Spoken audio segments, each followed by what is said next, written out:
dan daripada utara London turun ke selatan, ke Perancis dan Itali dan terus sampai ke Turki dan Syria. Di setiap bandar akan berhenti dan mengebarkan bendera Palestin. Kita nak tunjukkan pada British, dulu engkau menjajah negara Palestin, hari ini penduduk dunia berkumpul dekat London dengan mengibarkan bendera Palestin untuk beritahu, dan rakyat London, rakyat masyarakat daripada Datuk Bandar, daripada bandar-bandar di Itali, Perancis, mereka sambut rombongan ini dan mereka sama-sama mengutuk kekejaman Israel di bumi penjajah itu sendiri. Kemudian pada waktu yang sama mereka memberi bantuan. Gereja-gereja yang ada di sana menghulurkan bantuan wang ringgit kepada konvoi ini untuk membantu saudara-saudara kemanusiaannya di bumi Gaza. Ya, panci-panci Palestin ini sedang berkibar di seluruh dunia, dan akhirnya di Gaza mereka dapat masuk melalui Mesir jalan darat. Mereka masuk ke Gaza dan dapat menyerahkan 100 sampai 180 kenderaan, dan jumlah bantuan kalau tukar dalam ringgit Malaysia hampir 19 juta ringgit Malaysia, sebab daripada currency yang berbeza-beza, dan kami dapat menukar tangisan anak-anak Palestin buat beberapa hari dengan senyuman dan kegembiraan mereka, dengan kibaran dan juga makanan, gula-gula, buku, alat-alat perubatan yang kami bawa untuk diserahkan kepada rakyat Palestin di bumi Gaza. Inilah satu apa yang saya katakan sebagai satu kebangkitan umat untuk menyedarkan penduduk dunia supaya bersama-sama dengan perjuangan Palestin.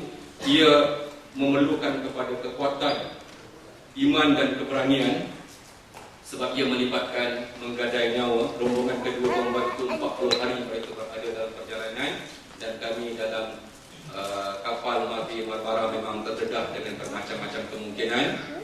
Ada beberapa kajian menunjukkan beberapa teman-teman yang didapati kandungan arsenik mereka tinggi. Tidak pasti sama ada mereka kandungan racun arsenik itu mereka dapat dalam penjara dari mana. Tetapi alhamdulillah arsenik ini dia tidak akan mati mengejut. Doktor kata lambat mati dia. So, kalau lambat mati saya kata tak apalah kan, semua orang akan mati juga kan. Jadi alhamdulillah saya sendiri dah disahkan ada kandungan itu, dan ada teman yang dikatakan ada, tapi dia biasanya arsenik itu akan keluar melalui buku dan sebagainya, dan insyaAllah alhamdulillah ke-12 orang rakyat Malaysia dalam keadaan sihat. Saya buka kepada perbincangan dan soalan. Moga-moga dengan perbincangan dan soalan ini akan membantu untuk kita mendapatkan faham kita. Terima kasih. Bismillahirrahmanirrahim. Ustaz nak tanya satu soalan. Sebutkan nama anda. Okay. Nama Abdul Hadi bin Muhammad Nazir. Saya nak tanya satu soalan. Apa situasi Hamas dan Fatah sekarang? Okay, terima kasih. Saya buka kepada soalan yang berikutnya supaya saya kumpulkan.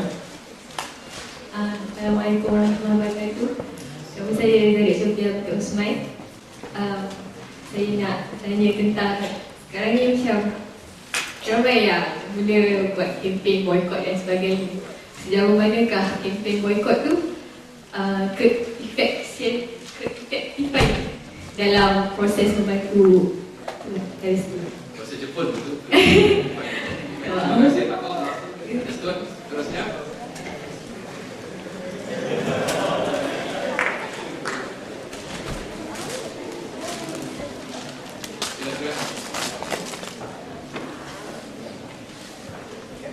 Bismillahirrahmanirrahim. Nama Zulhani bin Amir dari Amarita University. Okay, pertamanya jazakallah khairan jazak pada Ustaz atas perkongsian first hand experience kan, yang sedikit sebanyak pastinya mengetuk jiwa dan mimpi kita yang aliwan lah. Dua soalan dari saya untuk menekatkan mungkin jigsaw puzzle lah dalam hal saya hari ini. Pertama ya, berkenaan kalau kita tengok tadi dalam senarai organisasi yang turut serta daripada Malaysia, tolak media tadi, ada lebih kurang 5 NGO kan, 5 NGO yang turut serta dalam kapal Pulau Pinang kan. saya ingin tanya, kenapa seperti NGO, dia bergerak sebagai NGO, bukannya sebagai persatuan ataupun organisasi yang ditaja dibiayai sepenuhnya oleh kerajaan untuk isu Palestin lah. Kebanyakan saya tengok memang selalunya dari isu Palestin, selalunya NGO yang terhadapan banyak organisasi kerajaan. Okey, yang kedua pula, dalam isu Palestin ni, saya nampak saya daripada Lima Palestin, Aqsa Sarif, ni, saya nampak fokusnya adalah pada isu Palestin, tapi pada isu di Malaysia, pada siapa yang pasukan ni tinggalkan ataupun berikan tanggungjawab untuk menghadapi isu-isu di Malaysia, keabsahan, contohnya keabsahan isu sosial, ekonomi. Sebabnya kalau dipetik daripada Ustaz punya tadi, ceramah tadi, permulaan isu Palestin ni disebabkan kelalaian mereka sendiri kan. Kelalaian mereka sendiri yang hari ini mereka tidak sedar yang tanah air mereka sendiri telah dijual dan tergeser kepada Yahudi. Itu saja. Terima kasih. Ada soalan lagi? Assalamualaikum warahmatullahi wabarakatuh. Saya Nora Fazal di Ahmad Saimi dari Al-Habsyi University. Nak bertanyakan satu soalan. Seperti mana yang diwarakan atau yang dilakukan oleh pihak media kan, dekat media masa, senarai nama orang-orang yang dibunuh di atas kapal Malbin Mamara tu kiranya dah ditarget kan, katanya lah. Lepas tu nak tahulah sejauh mana orang-orang yang dibunuh tu mengancam pihak Zionis tu sendiri. Baik, terima kasih. Saya jawab dulu 4 soalan. Soalan daripada Abdul Hadi. Mana-mana negara ada politiknya sendiri dan ada tokoh-tokoh dan pengikut-pengikutnya. Kami sebagai NGO Malaysia, kita tidak akan masuk campur sangat urusan dalam negara orang. Dan itulah nasihat kami kepada semua. Kita tidak masuk campur sangat, tapi kita mengkaji dan memahami. Susah untuk menyebut, tapi satu perkara yang diterima oleh masyarakat bahawa Hamas hanya mula memperkenalkan diri kewujudannya di akhir-akhir tahun 80-an dan di awal 90-an. Sebelum ini dia ada, tapi dia tidak dalam bentuk nama sebagai parti Hamas. Selama ini dia dimonopoli oleh satu kumpulan bernama Fatah yang bergabung di atas PLO. PLO ini ada komunis, ada dan bermacam-macam dalam grup yang besar itu. Semua orang Palestin tahu duit yang diberikan kepada oleh United Nations kepada pekerja-pekerja, petugas-petugas di sekolah-sekolah, di universiti dalam Palestin dan juga di perkhemahan pelarian. Saya bagi contoh, kalau gaji seorang guru dibayar mengikut voucher yang diterima daripada UN itu, gajinya $1,200, tetapi guru itu akan hanya menerima $700 atau $800 sahaja. Yang baki itu tak tahu ke mana pergi. Ini satu benda yang biasa dan lumrah dan diiktiraf oleh maklumat ini disahkan oleh pihak Wisma Putra. Maknanya understood bahawa banyak duit hilang, tak sampai kepada rakyat Palestin itu sendiri. Tetapi selepas kematian meninggalnya Yasser Arafat, maka Hamas mula mengambil tempat dalam dakwah di bumi Palestin dan mendapat sambutan mengejut sebab semuanya telus, profesional, kemas dan teratur, dan rakyat Palestin cenderung kepada Hamas dan akhirnya Hamas menang dalam pilihan raya. Tetapi Hamas mengambil pendekatan untuk mengelak daripada bergaduh dan perang. Sebagai contoh, kedutaan Palestin di Malaysia patutnya dikendalikan oleh parti kepada yang menang, yang menjadi kerajaan. Di Palestin Hamas adalah sebuah kerajaan di sana. Tapi tiba-tiba orang Fatah tidak mahu meninggalkan kedutaan itu di Kuala Lumpur. Dan kerajaan Malaysia mengambil sikap yang matang, minta Hamas jangan ambil alih kedutaan itu, walaupun Hamas menang dalam perang raya. Dan Hamas diberi peluang untuk membuat aktivitinya yang tersendiri di Malaysia, dan akhirnya saya menunjukkan bahawa mereka berdua memang masih lagi berada dalam zaman peralihan, dan ya kadang-kadang bertembung, kadang-kadang tu, tapi kehebatan orang Malaysia itu profesional dan tidak masuk campur urusan itu, dan kita sentiasa mengajak mereka untuk tidak bertempur dan berperang bersama sendiri.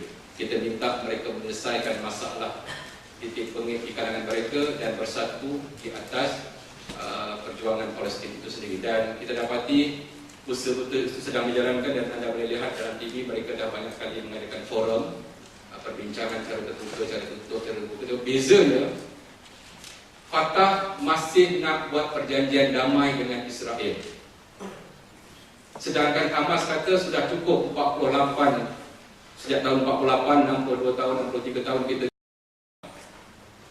kita telah menyerahkan banyak tanah kita kepada, cukuplah daripada mengadakan perjanjian damai.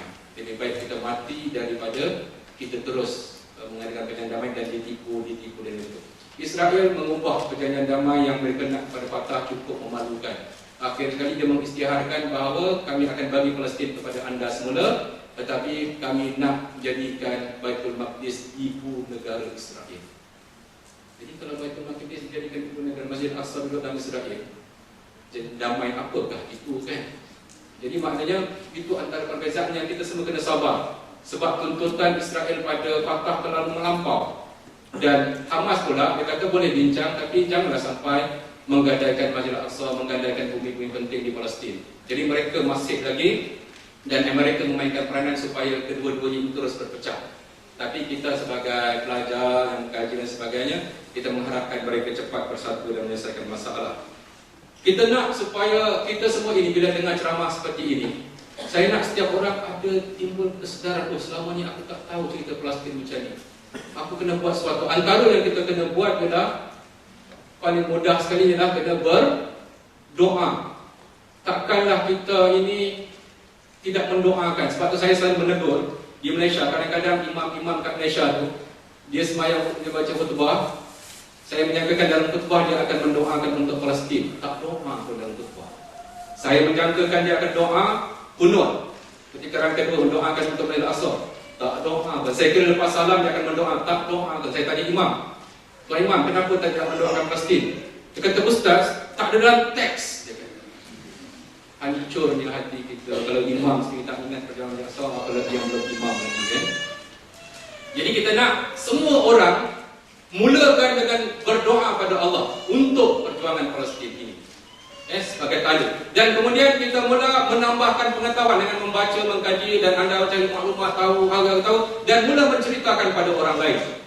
Lebih hebat lagi, anda ada duit, berikan sedikit sumbangan anda, pastikan sebulan berapa untuk perjuangan Palestin. Dan kemudiannya anda cuba berlatih, kalau anda seorang yang boleh berceramah, boleh memberikan penyampaian, anda menjadi sukarelawan kepada NGO Palestin, dan Aqsa Sharif mengalu-alukan anda, dan kami boleh bagi latihan TOT kepada anda, train of trainer. Kami ajar macam mana nak menyampaikan isu-isu Palestin ini kepada kaum ibu. Kerana kaum ibu dia ada teknik dia. Kita ajar penceramah-penceramah di Malaysia sekarang, kalau kaum ibu ceramah dia macam ni, jangan tunjukkan video yang boom boom. Kaum ibu tu ngeri dia balik dia. Okey, untuk kaum ibu tunjukkan seorang ibu yang menangis, seorang anak yang mulai menangis. Itu sesuai untuk kaum ibu. Untuk kaum warga emas di masjid-masjid, kita akan minta tunjukkan gambar orang nak pergi masjid kena halang. Oh, apa ni? Oh, nak pergi masjid Aqsa pun tak boleh, jahat orang. Kita nak macam tu. Bagi remaja, bagi yang meletup-letup, boom boom, ho ho. Kita bagi latihan TOT, lengkap dengan keperluan-keperluan yang ada. Ya. Begitu juga apa yang kita nak supaya anda mulai sekarang berlatihlah untuk boikot barang-barang Israel, yang khususnya yang bantuan itu, kalau kita beli barang itu keuntungannya direct kepada Israel. Ada jenis kedai yang keuntungan itu dihantar ke Amerika dulu, daripada Amerika baru dihantar ke Israel. Ada senarai-senarai yang saya percaya dalam internet dan sebagainya. Tapi Aqsa Sharif dan Viva Palestin di Malaysia, kami dengan penuh yakin dan berani mengisytiharkan 4 benda ni dah kena boikot dah. Sebab keuntungannya direct dihantar ke Israel, bukan hantar ke Amerika. Iaitu, saya foto peminat barang. ni beristighfar lah lepas ini. Pertama sekali dah tentu Coca-Cola, direct ke sana, ya, Coca-Cola. Yang keduanya McDonald, ya, McDonald direct dihantar ke sana. Dan kita ada bukti bagaimana tanah orang Palestin dirampas dan dibina restoran McDonald sebesar-besarnya di situ, sebab mereka memang ada current dengan itu.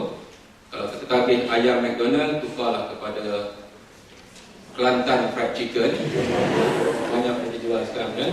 Okey. Yang ketiganya,